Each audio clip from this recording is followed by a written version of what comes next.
Hi, welcome to the Mendon-Upton Solarized Mass Plus program. We are starting our whole series of interviewing individual installers to learn about their technologies. People will be able to ask questions and answers. We're looking forward to people really diving in and understanding these technologies so they can see how they can save money and they can save like energy, and they can save, help the planet, all of those things. So this is the first of our installer, Meet the Installer program, and this one is focused on geothermal, also called ground source heat pumps, and it has to do with heating and cooling your home in efficient ways.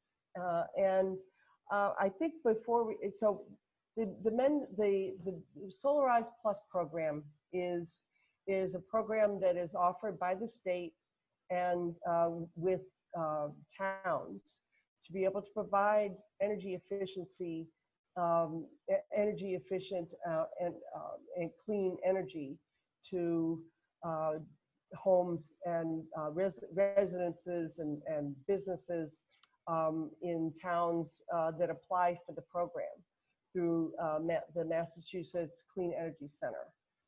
It's a great program. It's been going for years, and it's now offering more than just solar PV or more than just heating. The Solarized Mass Plus program offers a whole raft of technologies that have to do with heating and cooling and electric vehicles and battery storage and solar PV for people's roofs and properties. So all the installers have been vetted. We have any of the installers, any of these technologies that we were interested in, the word went out to all of the installers of these technologies across the whole state, and anybody could apply for the program to consider being to participate with us. And so they've been vetted by the state, they've been vetted by the town, and we're just delighted that we have these technologies from people who all of the installers have actually worked with the Mass CEC, that's the Massachusetts Clean Energy Center. They've worked with them over a number of programs, so they're familiar with the program, they're familiar with how this program works, and are happy to work with customers to be able to help them figure out what the best technologies are for themselves. So I'm gonna, Elena, before we get into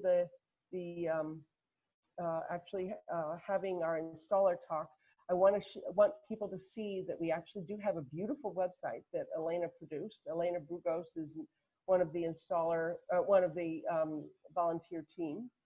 And so if you could unmute yourself and show a little bit about it, so for people to understand that we have a ton of information, on our website. Sure. Share my screen. Okay. So, yeah, hide this. All right, so this is our website, the homepage. We have many sub-pages under the main site. So of interest might be the separate pages for each of the 6 technologies that we offer, and also information about the financial incentives for the different technologies. We list our events, upcoming events, as well as posting videos of past events as they become available, and news. You may have seen that we were featured in Milford Daily News just this past Saturday. So we are updating this website all the time, pretty much every day. So feel free to check back in whenever you want to see what's going on. Great, thank you, Elena. I really encourage you to look at it because these presentations are a good taste, and it's nice to have people, a real person, a real live flesh and blood person to be able to answer your questions. But if you can't absorb it all, you can go to these to our website, solarizemendon-upton.com, and you can check it out at your leisure. There are videos there. There are diagrams about how this technology works, and there are links to each of the installers so that when you're ready and you really want to talk to an installer, you could click on the link and you can go and fill out their form, and they will contact you. So I'm very happy to introduce Larry Lessard from the Achieve Energy company, who will tell us about ground source heat pumps today. So Larry, it's all yours. Thank you. It's good to see all of you tonight, and I hope everyone stays safe with the high winds. What I'll do is I'll just jump into my presentation. I have a series of slides that address some of the questions that people typically have about our technology, and then I'd be happy to answer specific questions in a Q&A session.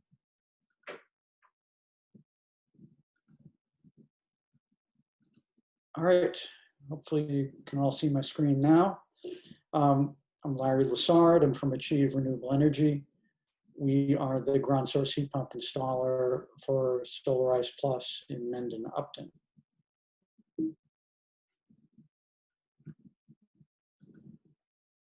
And today I'm going to talk about a few different topics, give a general introduction of what ground source heat pump or geothermal heating and cooling is, provide information about how it works, show what the components of a system look like, talk about the benefits of ground source heat pump or geothermal heating and cooling. And I will use geothermal and ground source heat pump interchangeably. I think ground source heat pump is probably more technically correct, but geothermal is how everyone knows the technology. So I'll jump back and forth in an unpredictable way, so you have to try to pay attention. Then I will talk about how project pricing and operation works out, and then again we'll have our Q&A session. Ground source heat pumps are most commonly a whole house heating and cooling solution. If a home has a particular room that you want to have additional heating or cooling in, ground source heat pump is probably not your best choice because there's a minimal cost or associated with having one of the heat pumps and the underground heat exchanger and all the things I'll get into in a little while. So in that case, an air source heat pump might be a better choice. But if you are looking for a whole house solution, then a geothermal installation will have a number of advantages over the other technologies. Most of our installs are ducted systems. And the reason for that is that with a ducted system, you can provide both heating and cooling from the same ground source heat pump. Radiant flooring works fine with ground source heat pump. My house is all radiant flooring and geothermal. We also have ductless heating and cooling solutions that are geothermal. So the equipment that you see inside in that scenario would look similar to what you might picture if you think of a air source heat pump or a mini split system. There's a variety of different distribution units that can be wall mounted or console mounted or even ducted that you can connect to a VRF, variable refrigerant flow geothermal system. Baseboard as a distribution system can work. There can be challenges with the traditional fin type baseboard if there haven't been upgrades to the envelope of the building with additional insulation and air sealing and those sorts of things.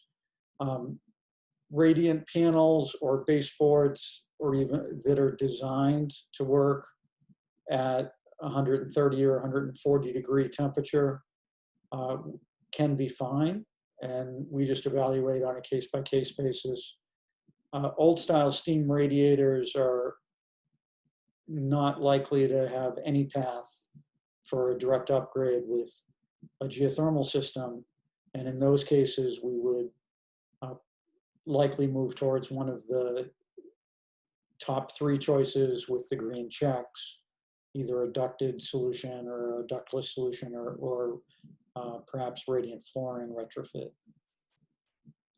So everyone knows through geothermal, the first thing you need is a volcano. Fortunately, we do geo-exchange, so we don't need a volcano. This is actually a photo, I didn't take it, but this is the Kilauea volcano destroying this beautiful black sand beach that I was on when I was in a geology study group in Hawaii in 1983. So I use it in all my presentations. The beach isn't there anymore, but another one will grow, so it'll be okay.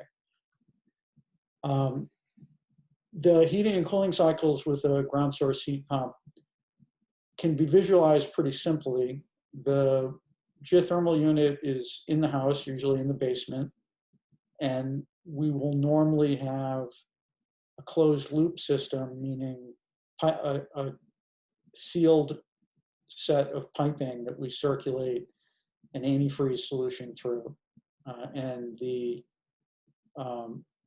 that ground source, that closed loop system, can either be horizontal, put in a large pit or trenches, or vertically drilled. Usually vertical drilling is most common in Massachusetts because of limited lot sizes, but in Mendon-Upton there are many houses that have enough room for a horizontal system. At any rate, in the heating season, the ground source heat pump extracts heat from the loop fluid as it circulates. So as it comes into the house, it's warm, heat is removed, that heat's moved into the house, and the loop fluid goes back colder than it came in, and through contact with the soil and the bedrock, rewarms and comes back in again, warm enough for the system to efficiently extract heat. In the summertime, the ground source heat pump reverses the direction that it moves the heat, and it will take heat from the house and move that into the ground, warming up the loop fluid and putting that into the ground, and then the loop fluid comes back, cooled through contact with the bedrock and soil, and back into the house, and the cycle repeats.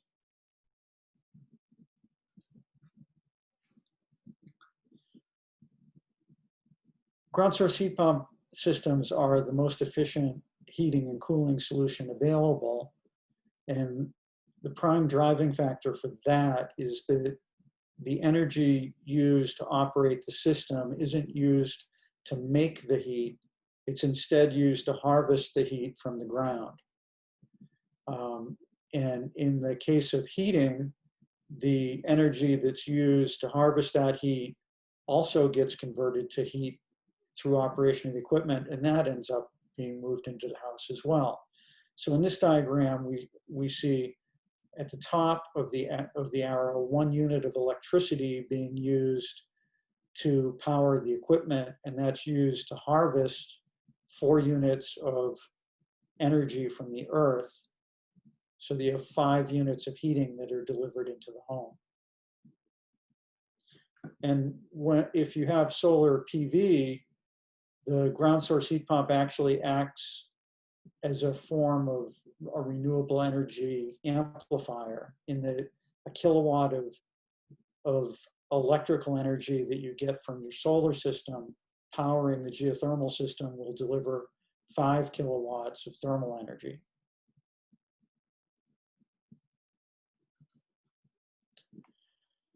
Now I'm going to show a series of pie charts that introduce a rating scale for the efficiency of heating systems that's used in the HVAC industry, and also presents the concept of what energy did you buy, what energy do you lose, and what energy do you get for free. So this first pie chart shows an electric baseboard or an electric hot water heater. If you put a kilowatt of electrical energy into an electric hot water heater, you'll get a kilowatt of thermal energy. So and in the HVAC industry, COP, or coefficient of performance, is a rating system to compare different heating types. So, and that's a simple ratio of what do you get out of the system divided by what did you put in. So in the instance of this electric hot water heater, you get out exactly what you put in. So you have 1 over 1, which is 1. So you have a COP of 1, or an efficiency of 100%. Now with a fossil fuel system, things don't work that way. You have to buy the entire pie chart of energy, but because a significant portion of the energy goes up the flue, you only get to use a portion of it. So in this case, a 78% efficient fuel oil system, so a 1970s, 1980s fuel oil system, would have a COP of 0.78. So you'd buy 100% of the energy, but you'd lose 22% of it up the flue and only get to use 78%. Now with geothermal, the situation is somewhat reversed from fossil fuel, where you pay for a portion of you pay for the energy needed to harvest from the ground, and then you don't pay for what comes from the ground. So essentially that's free once you've paid to harvest it. And with some ground source heat pump systems, the coefficient of performance can be as high as 6. And that would equate to an efficiency of 600%, which sounds a little bit like snake oil, because we all know that you can't ever have more than 100% of something. But it's because of this concept that you're only paying for the overhead of operating the equipment, and then you're stealing all the rest of the energy from the earth. So you can be more than 100% efficient if you steal things. And I would recommend only stealing geothermal energy, no other stuff. This chart shows the same concept from a different perspective. This is the cost of providing 1 million BTUs to a home with various technologies. And in Massachusetts, the typical home over the course of a year will use 100 or 200 million BTUs. So highest cost, even at a very high efficiency, is efficiency burner is a propane system. That's the most expensive way to heat, followed by fuel oil, some air source heat pumps. Some of the mini split type air source heat pumps in this program are a little bit more efficient than this bar. And even natural gas, or I guess what some people prefer to call fossil fuel gas instead of natural, is a higher energy cost per million BTUs than a high efficiency ground source heat pump system. Greenhouse gas emissions follow the same sort of trend. For a typical house, I believe that this model was for a typical 2,500 square foot house. Fuel oil, propane, electric resistance, and gas all have high CO2 emissions associated with them. Ground source heat pump is lower. Now this is assuming grid electrical greenhouse gas emissions. And in fact, since we did this graph, the grid in Massachusetts has become cleaner with closure of coal-fired power plants, one which was right across the harbor from my house. So I was glad to see that go. So that has been reduced. And then of course, if you have solar PV at your home and are producing your own electricity in a carbon-free way, then the ground source heat pump emissions reduce. There are a variety of benefits of providing ground source heat pumps, including their renewable energy source, very high efficiency, high cost savings during operation. We've been in flux this last year, or at least since the pandemic started, with our oil prices. And it'll be interesting to see where oil prices settle this winter. But compared to an oil system, we normally see 60 or 65% reduction in operating cost. Propane a little bit higher, electric resistance a little bit higher. Natural gas, not as high as that, but still with ground source can have a lower operating cost than a gas system. Eliminating fossil fuel use on site has a number of advantages. Not going to have an oil spill from your tank if there's no tank. If you've eliminated combustion, then carbon monoxide risk is also eliminated. And just a peace of mind of not having a combustion-based system. And then the installation techniques all involve as environmentally sensitive approaches as we're able. Ground source heat pump is a long name, or geo-exchange. It sounds fancy. Here's what the equipment looks like. It looks somewhat familiar. If you have a residential furnace, then these 4 units in the middle have that same look because they perform the same function. And with these ground source heat pumps, the geothermal components are in this bottom section and the air handler is in the top. And when they're in the same box like this, our industry jargon is that this is a package system. The heat pump and the air handler are packaged together. It doesn't have to be that way. The same geothermal components can be in a split configuration where you would have the ground source heat pump in the basement, and then refrigeration lines connect to an air handler mounted remotely, perhaps in your attic. And then the boiler replacement, domestic hot water producing type units are shown here on the right, and they have a similar size and shape to a boiler because again, they fulfill a similar function.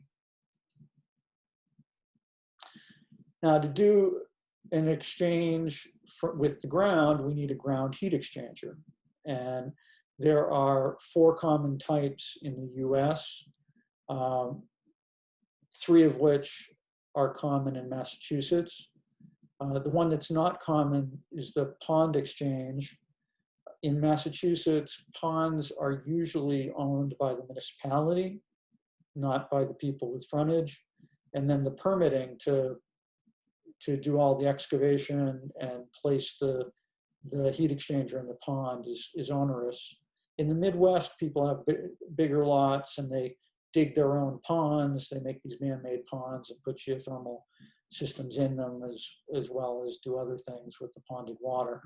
But the 3 technologies that are more common in Massachusetts are, first, the most common is a vertically drilled system, vertical closed loop shown here in the upper right, where a drilling rig will put in 1 or more borings, typically to 200 to 500 feet below grade.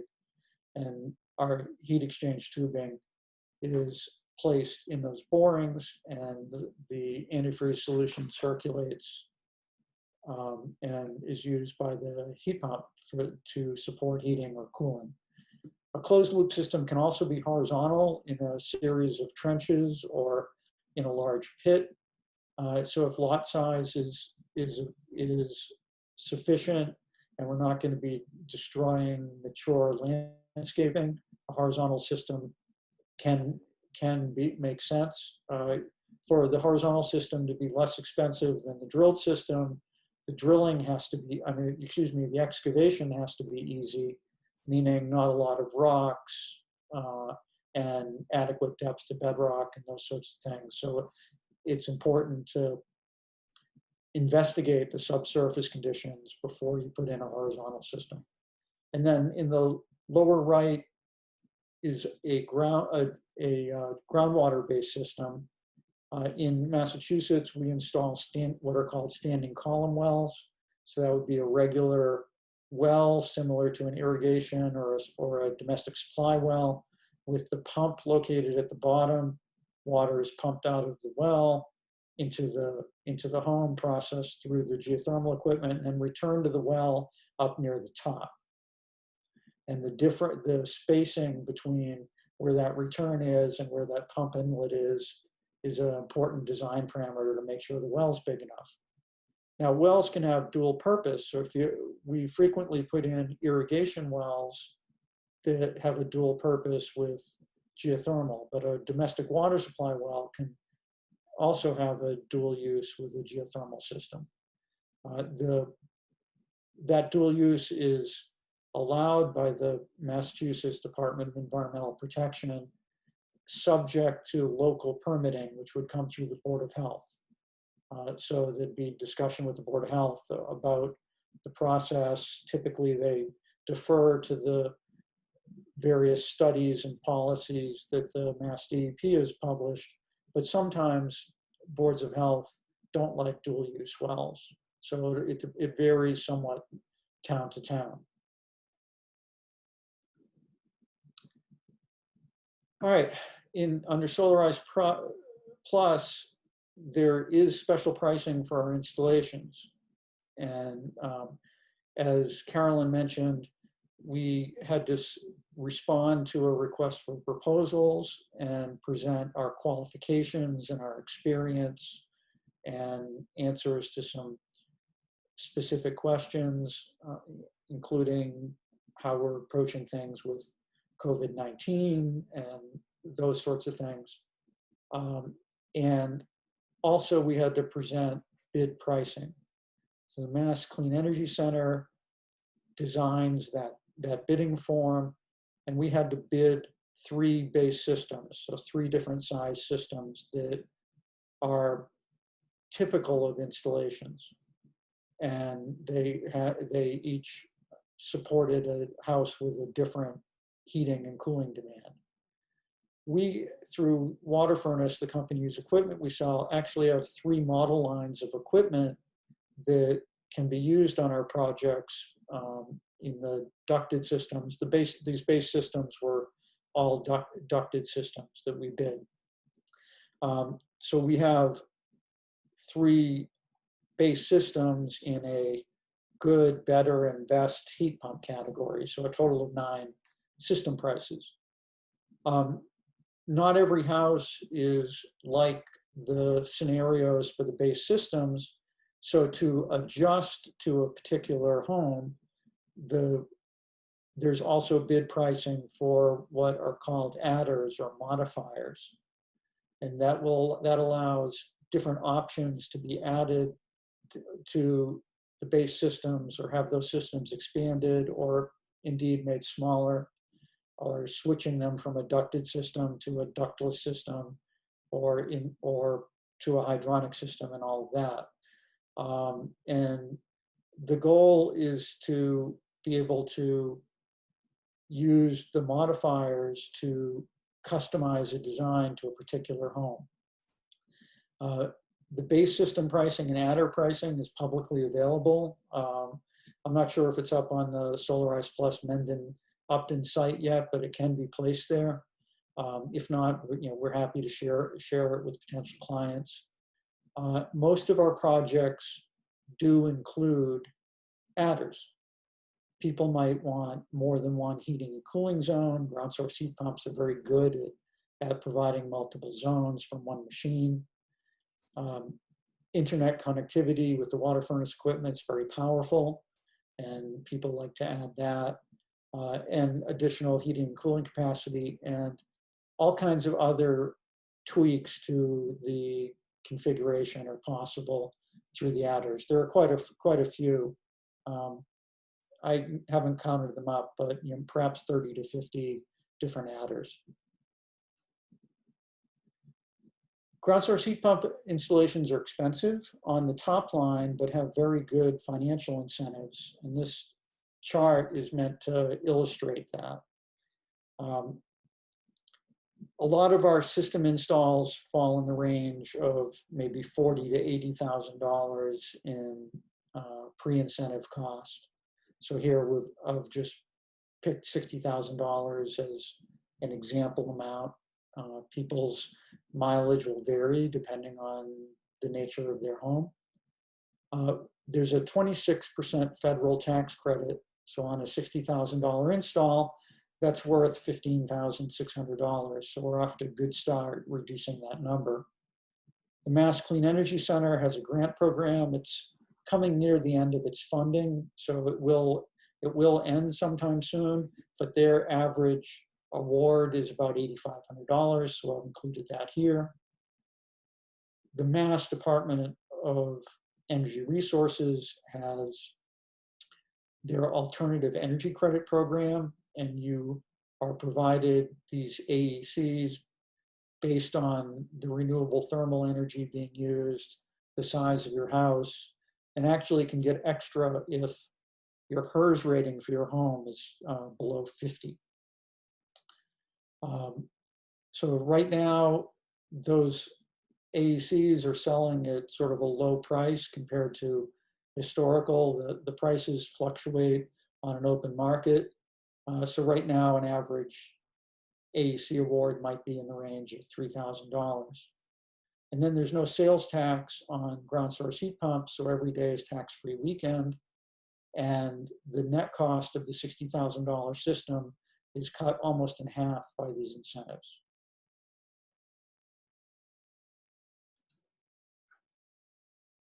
And again, summarizing those incentives, 26% federal tax credit, AECs worth a couple or a few $1,000s. And the grant program from Mass CEC averages about $8,500, but funding is limited, so that will come to an end. Maybe not this month, but I would suspect by next month. Now, there are also financing options. With Mass Save, they have their heat loan, and that provides a 0% interest loan with a 7-year term. And for single-family residents, there's up to $25,000 available. For multiple units, 2 to 4 residential units, the total or the cap on the loan increases to $50,000.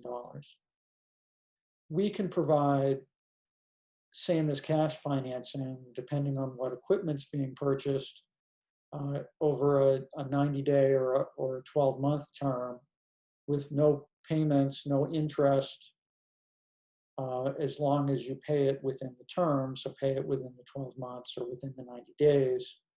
And this is useful as a bridge to some of the incentives that you have to wait for, like the alternative energy credits or the tax credit. And the limit on that program is up to $65,000. Now, both the heat loan and the same as cash financing are approved and terms provided by the lenders that provide them. So we don't have control over that, but can help you investigate those loan programs to see if they make sense for you and get you in contact with the actual loan officers. All right, so in summary, ground source heat pump or geothermal systems provide exceptional comfort, significant savings in your operational cost. They're very reliable because they don't have the wear and tear associated with a combustion-based system. There's no outside condenser unit to be corroded during from moisture or get dirty. You'll have a reduced greenhouse gas emission rate with the geothermal system. You can eliminate your use of fuel and eliminate your carbon monoxide risk. The systems are very quiet. They actually last longer than traditional systems, about twice as long as traditional systems. And for the above ground components, the underground components, the ground heat exchanger typically has estimated lifespans of 100 years or more. So when after 25 years or so, you need to replace the ground source heat pump, you don't need to replace the underground component. So the retrofit of a new heat pump is much less expensive than the original install. And together, all of that provides you peace of mind. All right, and that's the end of my slides. And I'm gonna take away the screen share and would be happy to answer any questions.